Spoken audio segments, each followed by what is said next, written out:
Welcome, curious learners, to another deep dive. And a special welcome today, especially if you're joining us for this GoToLearning.ai book review. Our mission, well, it's always to take a stack of information and pull out those really surprising facts and essential nuggets. And today, we're diving into a truly fascinating book, The Elixir of Love, in the memory of Shaykh Rajab Ali Khayyat, written by Muhammadi Reyshahri. Now, this isn't your typical biography. The author actually never met Shaykh Rajab Ali in person. That's right. Yet he felt, compelled to write about him just because of the sheer truthfulness and, well, the radiance he found in the Sheikh's words. Absolutely. And the book itself makes this really interesting claim. It argues that a text on ethics shouldn't just explain how to cure spiritual problems. It should be the medicine. Wow. Yeah, it promises to soften hard hearts, purify the impure, and enlighten darkened ones just through its words. So for this deep dive, we're not just looking at a historical figure. We're exploring a spiritual master whose life is presented as, well, a living example of his teachings. That's a powerful concept. So we'll be exploring the life and wisdom of Shaykh Rajab Ali Khayyat, this 20th century spiritual exemplar. What was his secret, to spiritual perfection? How did his connection to God show up in his everyday life? And maybe most importantly, what surprising lessons can we, as modern learners, take from a simple tailor from Tehran? Get ready for some profound insights, but hopefully delivered in a really approachable way. Okay, let's unpack this. So let's start with the basics. Who exactly was Shaykh Rajab Ali Khayyat? Born in Tehran, 1883 CE. And he got the name Khayat, which means the tailor, because, well, that's what he did. That was his job. Exactly. And his life was marked by this really remarkable simplicity and piety almost from the very start. The book tells this powerful story about his mother while she was pregnant with him. Oh, yeah. His father brought home some wholesome kebabs, but she refused to eat them. She just sensed intuitively that they were acquired without permission. Wow, so maybe not bought fairly or something like that? Precisely. It highlights this sort of foundational purity in his life right from the beginning, this idea of lawful, ethical sustenance. And he carried that humility through his whole life, didn't he? Absolutely. I mean, imagine you have high-ranking people coming to see him, important figures, and he insists on meeting them in his tiny, dilapidated room, just a coarse mat in his tailoring table. That's it. No airs, no graces. Yeah. It speaks volumes. Yeah. And there's that story about the taxi driver, too.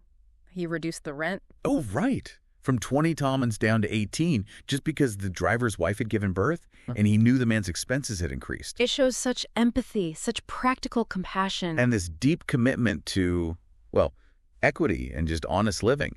That was absolutely central to him. He was known for refusing to take more than the exact amount for the work he did, like charging 20 talmans for a job he'd originally quoted at 40. 40? Yeah, just because it took him less time than he thought it would. That's almost unheard of. It is. And his dedication to earning his own living through his own effort, even when he was clearly tired, that was seen as a really high form of worship for him. His self-sacrifice sounds legendary, too. The book mentions him giving away rice. Gave it to a bankrupt neighbor, even though it meant his own family had to buy half-broken rice for their next meal. Poor quality stuff. That's radical generosity. It is. And then on New Year's Eve, giving his last 5 talmans to his errand boy and actually chasing him down to make sure he took it. Incredible. So this is where it gets really interesting, right? What was driving all this? Exactly. This brings us to the heart of it, what the book calls the elixir of love. And for the Shaykh, this wasn't some vague feeling. He defined this alchemy, this transformation, as attaining God himself. Attaining God himself. So not just loving God, but actually reaching him. In a sense, yes.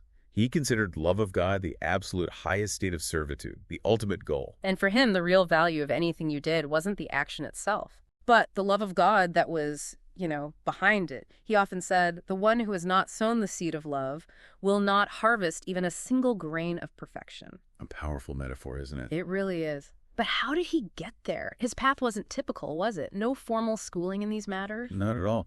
He didn't have formal academic training in theology or mysticism. He spoke of being directly trained by God. He tells this story about a pivotal moment in his youth, kind of like the story of Prophet Joseph. Okay.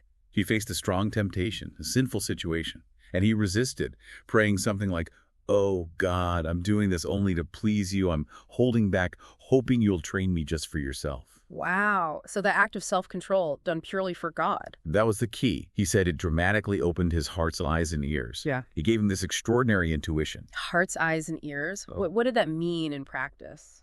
It meant he could perceive people as they really were, beyond the surface. He even said once he walked to Tehran and saw just one human face. Meaning everyone else was somehow veiled or not fully human in his perception. Something like that. It implies a deep spiritual sight, seeing the essence, the spiritual reality, rather than just the physical form.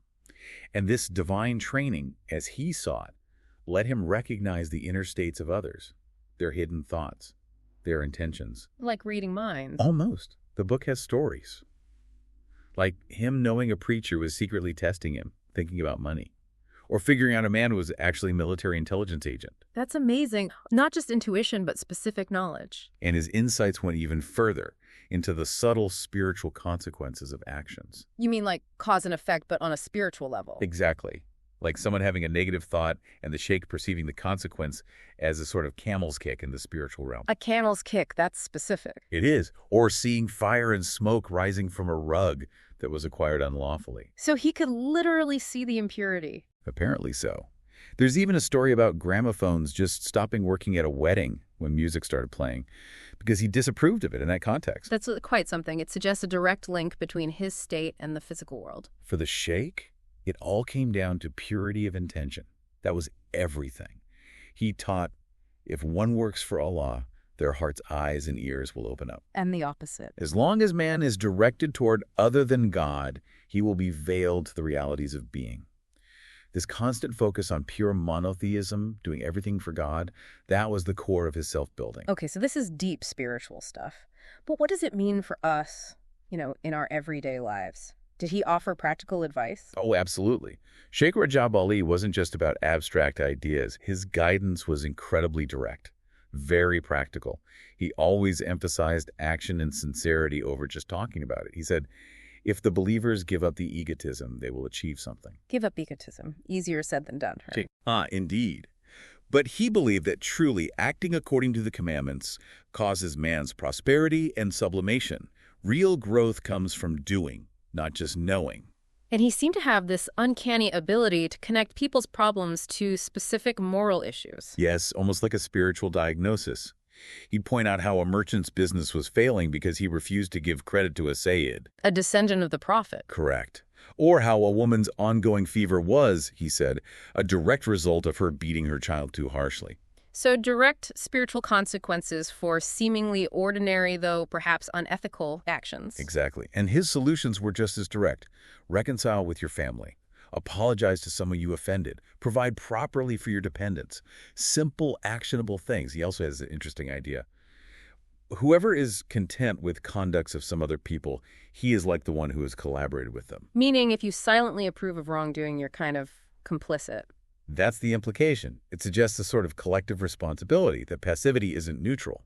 But the biggest principle, the one he called the mystery of creation, that was benevolence, right? Kindness to people. That was paramount. He even had a humorous way of putting it. Help the creatures of God during the day and beg at his doorstep at night. I like that. Service and prayer, hand in hand. And he lived it, didn't he? Even when he was poor himself. He really stressed serving meals to the needy, not just giving money. Why meals specifically? He felt giving food is something different and more effective, maybe more personal, more directly nourishing the body and soul. There's that incredible story about the feast. They prepared 30 kilograms of rice for a huge crowd. And he just gave this simple blessing, God willing, it will be sufficient. And not only was there enough for everyone there, but also for people waiting outside. A miracle of blessing, essentially, linked to his sincerity and the act of feeding people. It seems so.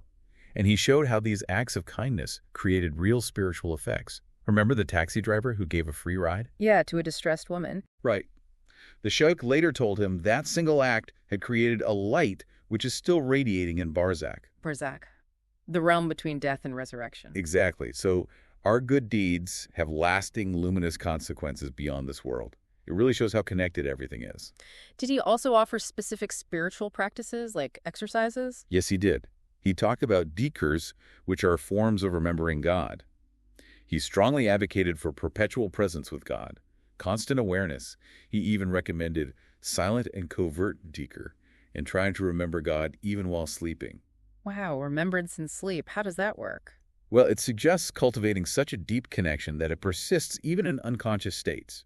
He saw istighfar, asking forgiveness, and salawat, blessing the Prophet and his family, as like two wings for the wayfarer to fly with. Two wings, so Oh. both are essential for spiritual progress. That was his view. And he gave very practical dhikrs too. For overcoming desires or temptations, he recommended saying, La hawla wa la quwwata illa billah al-ali al-azim. There is no might or power except with Allah. Exactly, a declaration of reliance on God. And another beautiful one for after, say, an inappropriate glance, reminding oneself that whatever is mortal is not likable. Shifting focus from the temporary to the eternal. Very practical. Very. And the book also shares some really touching accounts of his final moments. Oh. The day before he passed away, he gave his son very specific instructions about tailoring wages owed to him, something he'd apparently never done before, like he was settling his affairs. A premonition, perhaps? Perhaps. And one of his disciples had a true dream about shops shutting down all over, and intuitively felt it meant the sheikh was about to depart. And his actual passing. In his last hours, he asked for the supplication of the day to be read. Then, the account says with a smile, he said, "Welcome, my dear master." As if greeting someone. Exactly, seemingly shaking hands with an unseen visitor. And then he passed away peacefully, apparently with that same smile on his lips. What a serene image. A conscious, welcoming departure. And the book notes this mirrors accounts of other revered figures, like Ayatollah Hujat, the Sheikh's own mentor. Right, you mentioned him. He predicted he'd die at noon, and did exactly then. His last act was drinking turba of Imam Hussein's sacred earth. Or another figure, Hajj Akun Turbati, whose body supposedly became illuminated a week before his death while greeting the Prophet and the Imams. So there's a theme here of spiritual masters having this awareness and peaceful acceptance of death. Yes, it suggests a life lived in preparation for that final meeting, a culmination of their spiritual journey. So, summing up, the enduring legacy of Shaykh Rajab Ali Khayyat seems to be about this radical sincerity, this profound love for God, and this deep, unwavering compassion for people. Absolutely. He taught that real human perfection happens when you operate not just from your intellect, but from your soul, seeking only God. That's the essence of his elixir of love. And his ultimate message, the practical takeaway. Perform every single action, eating, sleeping, sewing a seam for God's sake. That pure intention transforms everything into worship. It creates that direct line to the divine. What an incredible deep dive into the elixir of love and the truly extraordinary life of Shaykh Rajab Ali Khayyat. From the humble tailor refusing overpayment to the spiritual guide seeing beyond the veil. His story is just a powerful reminder, isn't it? That real enlightenment can be found in simple, sincere, everyday actions. It really is. His focus on purifying the heart, spotting those subtle ways we might drift from pure intention, and dedicating every breath, every act to the beloved. It offers a timeless path for self-building, for genuine connection. It really challenges us to look past surface spirituality and try to live truly for God's sake. And here's something provocative for you to think about. If, as the Sheikh suggested, the very mystery of creation is benevolence towards people, what small act of kindness could you do today with pure intention to participate in that mystery?